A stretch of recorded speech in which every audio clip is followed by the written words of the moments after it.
Bismillahirrahmanirrahim. Assalamualaikum warahmatullahi wabarakatuh. Alhamdulillah, kita bertemu kembali di pertemuan yang ke-7 kuliah konservasi energi. Insyaallah kita akan melanjutkan pertemuan kali ini yaitu dengan bahasan energi angin atau wind energy. Pada pertemuan kemarin di minggu yang ke-6 kita sudah membahas mengenai energi nuklir di mana energi nuklir telah banyak dikembangkan di berbagai negara, terutama di negara Eropa, Amerika, kemudian Cina, Jepang gitu ya. Walaupun di negara Indonesia di kita ini masih dalam tahap perencanaan penelitian yang dilakukan secara terus-menerus. Mudah-mudahan sesuai dengan grand planning-nya ya, kita akan segera memiliki pembangkit listrik tenaga nuklir. Nah, di pertemuan yang ke-7 ini kita akan membahas mengenai energi alternatif yang lain, yaitu energi angin atau wind energy. Sesuai dengan namanya, energi angin tentu saja adalah energi yang memanfaatkan pergerakan dari angin atau udara yang bergerak. Oke, sudah siap ya? Mudah-mudahan di Ramadan yang ke-11 ini kalian tetap bersemangat untuk belajar dan tetap sehat ya, sehingga bisa terus mengikuti perkuliahan. Oke, ready untuk slide berikutnya. Kita lihat bahwa energi angin tentu saja telah lama dikenal dan dimanfaatkan manusia. Misalnya, untuk kepentingan perahu layar, ya. Ketika orang berlayar, tentu saja dia memanfaatkan pergerakan dari angin.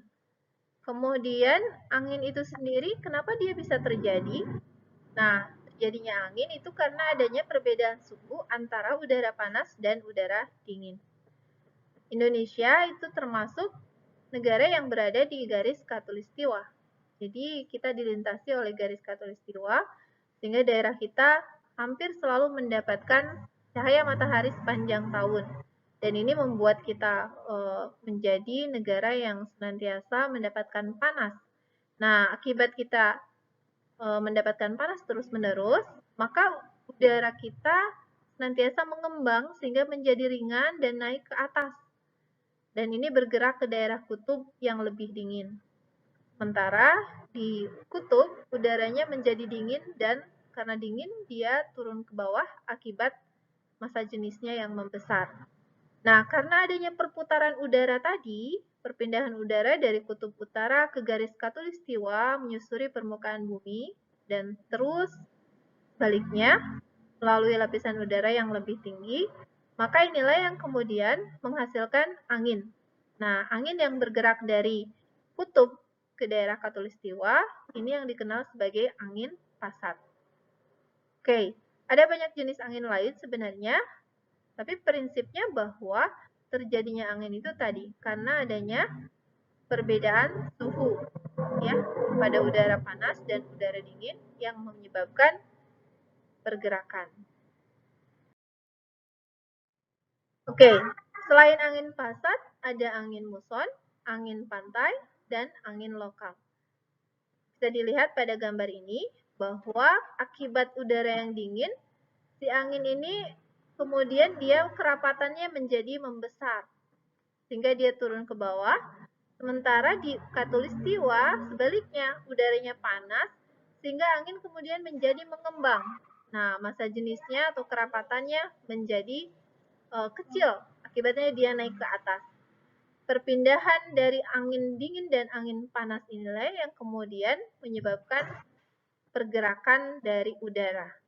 Nah, sehingga prinsipnya bahwa angin terjadi akibat adanya perbedaan suhu udara di beberapa tempat di permukaan bumi. Oke, nah karena kita akan memanfaatkan potensi angin untuk menjadi pembangkit listrik tenaga angin, maka kita perlu untuk mampu menghitung berapa energi yang dapat dihasilkan dari angin tersebut. Pertama, untuk menghitung energi kinetik tenaga angin, kita menggunakan rumusan seperti ini. Seperti halnya rumusan yang digunakan ketika kita belajar menghitung energi kinetik pada perkuliahan fisika dasar, di mana energi kinetik sama dengan setengah dikali M dikalikan P kuadrat. Setengah dikalikan massa udara dalam satuan kilogram, kemudian P-nya adalah kecepatan angin dalam satuan meter per detik. Maka kita akan memperoleh berapa energi kinetik dari angin tersebut. Oke, apakah semua angin dapat dimanfaatkan untuk menghasilkan energi listrik? Nah, ini adalah suatu pertanyaan yang menarik. Tentu saja, tidak semua angin dapat berpotensi untuk menghasilkan energi listrik. Nah, hanya angin dengan kecepatan di atas 10 meter di atas permukaan tanah itu yang kemudian dapat kita manfaatkan untuk menghasilkan energi listrik. Tanda-tandanya atau ciri-cirinya seperti apa? Ciri-cirinya seperti ini. Jadi ketika angin kecepatannya 1,6 sampai 3,3 itu asap bergerak mengikuti arah angin. Nah, kalau 3,4 hingga 5,4 itu akan terasa di wajah, kemudian daun bergoyang secara pelan. Nah, kalau kecepatannya sudah di atas 10, itu biasanya sampai mampu menggoyangkan ranting pohon. Dan ini adalah yang memiliki potensi untuk diubah menghasilkan energi listrik, ya, yaitu antara kecepatan 10 hingga 13, gitu ya. Nah, tandanya tadi ranting pohon bergoyang, kemudian di atas 13 ranting pohon besar bergoyang, dan kalau di atas 17 ini ujung pohon mampu sampai melengkung. Nah, di atas 17 ini merupakan angin yang berpotensi membahayakan, ya. Misalnya seperti angin tornado, itu kecepatannya di atas 30, ya. Nah, itu tidak bisa kita manfaatkan untuk menghasilkan energi listrik. Oke, berikutnya adalah kita juga harus mampu menghitung berapa jumlah massa yang melewati, massa angin ya, yang melewati suatu tempat. Rumusannya adalah dengan mengalihkan massa sama dengan A dikali V dikali Q, di mana A adalah luas penampang dalam satuan meter persegi, P-nya adalah kecepatan dalam satuan meter per detik, Q-nya adalah kepadatan udara atau kerapatan udara. Ya. Nah, ketika kita sudah mendapatkan massa udaranya, kemudian kepadatan dari udaranya, kita juga bisa menghitung berapa energi yang dapat dihasilkan per satuan waktu. Ya, dengan rumusan P sama dengan 0,5 dikali Q kali A kali V kuadrat. Di mana P itu sendiri adalah daya, ya, atau energi per satuan waktu. E-nya adalah energi, 0,5 Q. Q-nya adalah kepadatan udara dalam satuan meter kepadatan udara ini harusnya satuannya adalah kilogram per meter kubik. Kemudian A-nya luas penampangnya adalah meter persegi dan P-nya adalah kecepatan udara dalam satuan meter per detik. Maka kita akan memperoleh berapa daya yang dapat dihasilkan oleh suatu angin. Kemudian untuk kepentingan praktis, kita juga bisa menghitung dengan menggunakan perumusan ini, di mana V sama dengan K kali A kali V pangkat 3. K adalah suatu konstanta yang besarnya adalah 1,37 kali 10 pangkat min 5. A-nya adalah luas sudu kipas. Sudu itu adalah daun-daun kipas, ya, yang berputar itu. Berapa luas setiap daunnya. Satuannya meter persegi dan P-nya adalah kecepatan angin dengan satuan kilometer per jam. Dengan rumusan ini kita juga bisa menghitung berapa daya. Atau bisa juga dengan rumus yang lebih kasar, ya. Kita bisa menghitung daya dengan rumusan 0,1 kali P pangkat 3. Asal tahu kecepatan angin saja, maka kita akan memperoleh daya yang dapat dihasilkan per satuan waktu. Oke, ada juga rumusan yang dikembangkan oleh Golding, di mana Golding menggunakan rumusan untuk menghitung daya adalah K dikalikan F dikali A dikali E dikali V pangkat 3. P-nya adalah daya dengan satuan kilowatt, K-nya adalah suatu konstanta sebesar 1,37 kali 10 pangkat min 5, F-nya adalah suatu faktor yang merupakan bagian dari angin. Nah, faktornya dianggap sebesar 0,5926. A-nya adalah penampang arus angin dalam satuan meter persegi dan P-nya adalah kecepatan angin dalam satuan kilometer per jam. Oke, nah ini yang dimaksud dengan sudu atau daun dari kipas. Ya, ini adalah sudu-sudunya. Nah, gaya-gaya yang bekerja pada sudu-sudu kincir angin itu ada gaya aksial yang mempunyai arah sama dengan angin dan gaya ini harus ditampung oleh poros bantalan.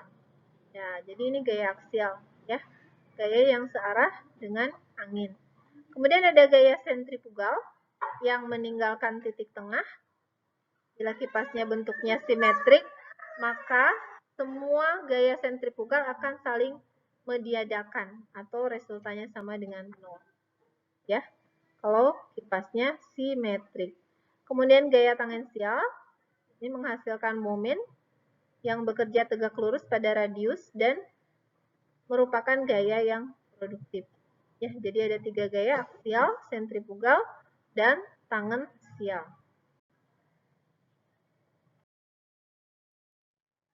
Besar gaya-gaya pada sudu-sudu kincir angin itu dapat dihitung dengan menggunakan rumus empiris sebagai berikut.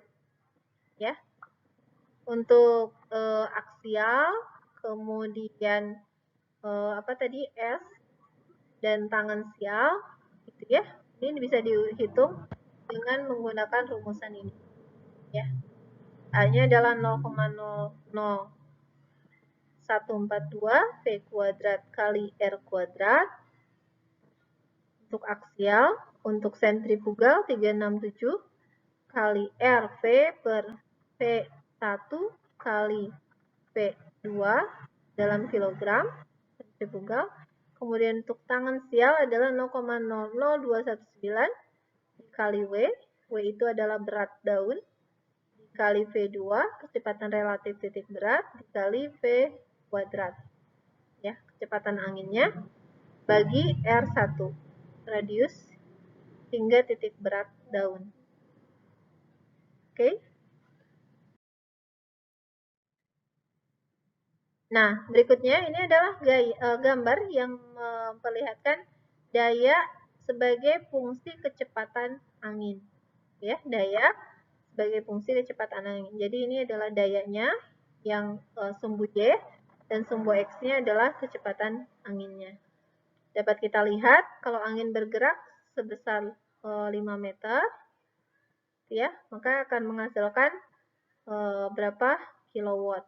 Ya, tinggal kita tarik ke arah sebelah kiri. Demikian juga dengan 10 meter, 20 meter, dan seterusnya.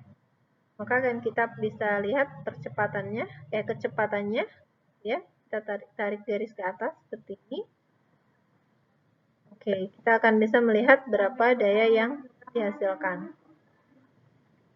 Oke, ya, dan ini adalah garis tengah dari sudutnya 20, 10, 5.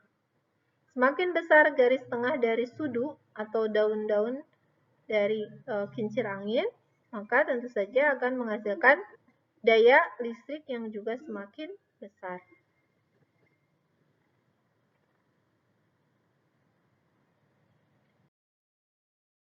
Berikutnya, penggunaan tenaga angin ini dapat dilakukan untuk berbagai macam keperluan.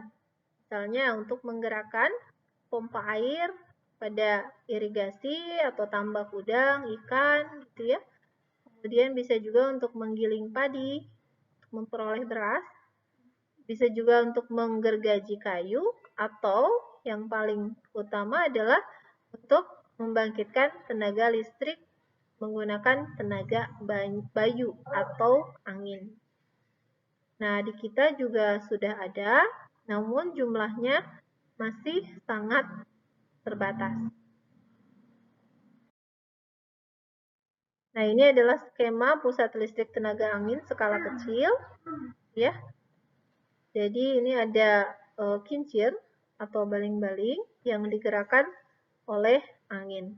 Nah, besarnya dari baling-baling ini, daun-daunnya, luas penampang permukaannya, ini akan berpengaruh terhadap besarnya energi listrik yang dihasilkan. Ya. Nah, di sini juga memerlukan pengatur tegangan dan pemutus otomatis. Nah, di sini juga masih memerlukan baterai untuk tenaganya.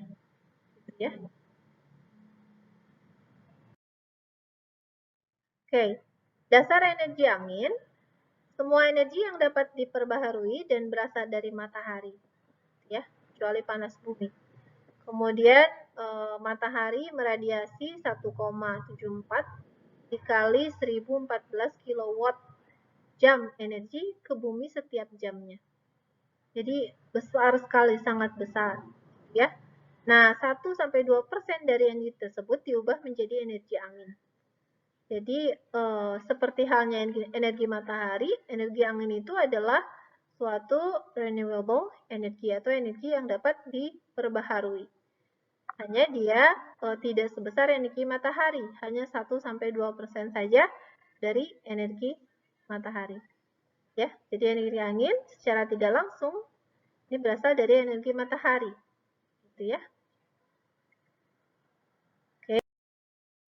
Kemudian angin sebagai energi potensial ini dapat dimanfaatkan sebagai pengganti bahan bakar fosil yang jumlahnya sangat terbatas.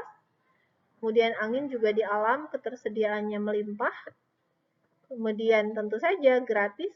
Allah memberikannya secara gratis untuk kita, sehingga kita perlu mensyukuri dan memanfaatkannya.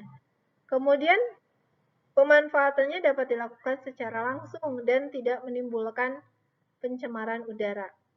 Ya, sehingga pembangkit listrik tenaga angin ini dapat dikatakan sangat environmentally friendly, ya, sangat ramah lingkungan. Nah, pemanfaatan energi angin ini terbagi atas dua bentuk tenaga utama, ada sepenuhnya mekanik seperti pompa air atau penggerak yang lainnya. Kemudian ada yang kedua, listrik dengan memanfaatkan pembangkit listrik tenaga angin, ya.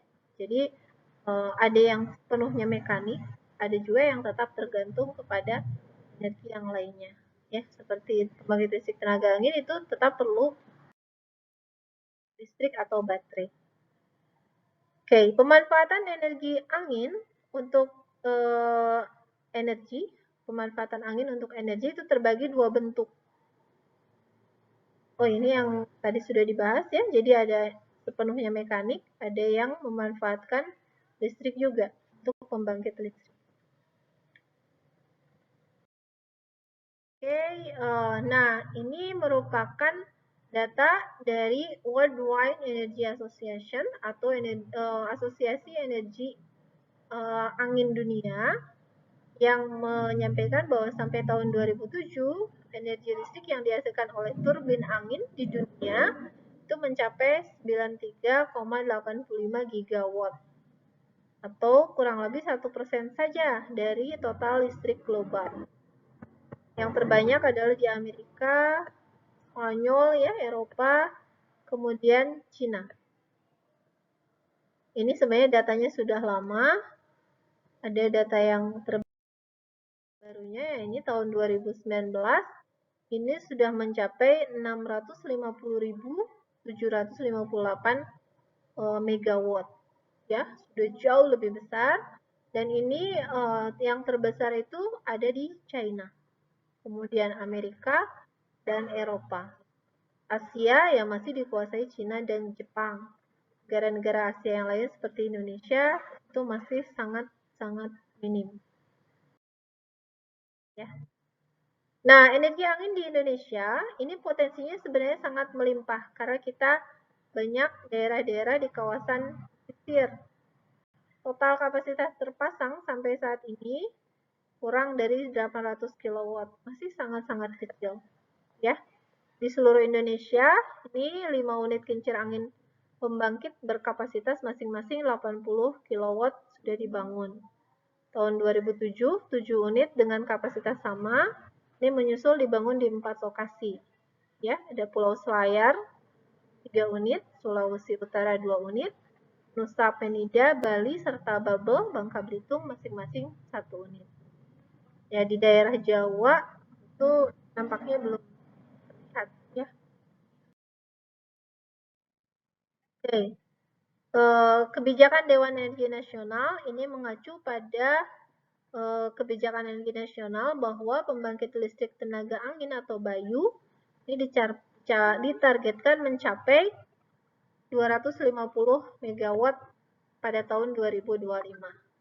Namun yang Ibu baca ini kebijakannya berubah lagi setelah berganti presiden, ya. Nah, presiden yang sekarang mungkin mengganti planning yang sudah dicanangkan, ya, mungkin punya planning yang baru. Oke. Nah, klasifikasi anginnya itu ada angin planetari, disebabkan oleh pemanasan yang lebih besar pada permukaan bumi dekat ekuatorial. Kemudian ada angin lokal, disebabkan dua mekanisme. Yang pertama ada perbedaan panas antara daratan dan air. Kedua karena hill and mountain slide, ya, karena perbukitan dan sisi-sisi pegunungan, ya. Oke, potensi energi angin di Indonesia ini sangat besar, sekitar 9,29 gigawatt, ya. Baru dimanfaatkan 0,0005 gigawatt saja. Jadi, wah, masih tersisa sangat banyak. Ini berapa persennya, ya. Kecepatan angin di sebagian besar wilayah Indonesia itu hanya mencapai 3 sampai 5 meter per detik. Ini sebenarnya belum bisa dimanfaatkan untuk membangkitkan energi listrik. Tapi di beberapa lokasi kecepatan anginnya cukup memadai, seperti di pantai selatan Jawa, pantai barat Sumatera, dan wilayah Indonesia Timur dengan kecepatan di atas 6 meter per detik. Oke, ini adalah sketsa dari kincir angin. Bagian pertama itu ada penutup, bagian depan ini. Kemudian yang kedua, ini ada daun-daunnya, ya, sirip kincir angin. Yang ketiganya ini ada dudukan dari kincir angin. Yang keempatnya ini ada bodi dan generator. Kelimanya ini ada tiang penyangga sirip ekor. Keenamnya ini adalah sirip ekornya. Kemudian nomor 13 ini controller system. Nomor keempatnya 14-nya adalah baterai atau aki, gitu ya. Dan ini yang menjadi sumber energi listrik, ya, untuk menggerakkan si baling-baling ini agar menghasilkan energi listrik yang berasal atau memanfaatkan angin. Oke, ini gambar rumah mandiri energi dengan memanfaatkan energi surya, ya. Di bagian atapnya bisa dipasang sel surya, dan di bagian yang terbukanya bisa dipasang kincir angin. Nah, ini rumah masa depan, ya. Oke, kemudian kecepatan angin di Jakarta ini sangat bervariasi, gitu ya. Dan ini masih tahun yang sangat lama, ya. Tahun yang lama. Oke, ini sumber daya energi yang tersedia di bumi dari mulai biomasa, angin, dan seterusnya. Ini sangat banyak, gitu ya. Allah Subhanahu wa Ta'ala sudah memberikan banyak sekali potensi yang dapat kita manfaatkan untuk sebesar-besarnya kesejahteraan manusia.